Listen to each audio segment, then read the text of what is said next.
Setelah rangkaian peristiwa besar mengguncang bumi, ketika Dajjal telah lenyap dan Ya'juj Ma'juj telah binasa, dunia memasuki babak baru. Ketakutan mereda dan harapan kembali tumbuh di hati orang-orang beriman. Di masa itu, Nabi Isa memimpin umat manusia dengan penuh keadilan. Tidak ada lagi kezaliman, hukum ditegakkan dengan kebenaran, dan manusia hidup dalam kedamaian yang nyata. Bumi berubah menjadi subur dan penuh keberkahan. Hasil bumi melimpah, kekayaan tersebar luas, hingga hampir tak ada lagi yang mau menerima sedekah. Manusia merasa cukup, hati mereka tenang. Nabi Isa menjalankan syariat Islam dengan sempurna. Dunia terasa seperti surga yang Allah hamparkan di bumi. Masa beliau hidup di bumi semenjak turunnya hanya 40 tahun, yang penuh keberkahan. Namun, waktu terus berjalan. Tiba saatnya Nabi Isa wafat dan dimakamkan di samping makam Rasulullah Shallallahu Alaihi Wasallam di Madinah. Kepergian beliau menandai berakhirnya satu masa keemasan. Setelah itu, sebagian manusia perlahan kembali kepada kesesatan. Hati yang dahulu lembut mulai mengeras. Dunia yang sempat dipenuhi cahaya kebenaran mulai digerogoti kelalaian. Perlahan, tanda-tanda besar kehancuran mulai diperlihatkan.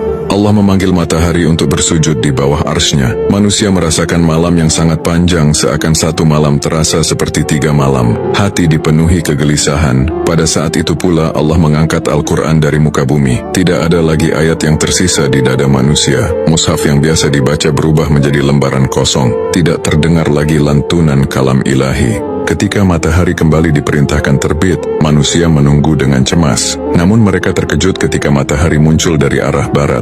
Itulah tanda bahwa pintu taubat telah ditutup. Penyesalan memenuhi hati manusia, tetapi semuanya telah terlambat. Matahari hanya terbit setengah hari, lalu tenggelam kembali di barat. Keesokan harinya ia terbit dari timur seperti biasa, namun dunia telah berubah selamanya.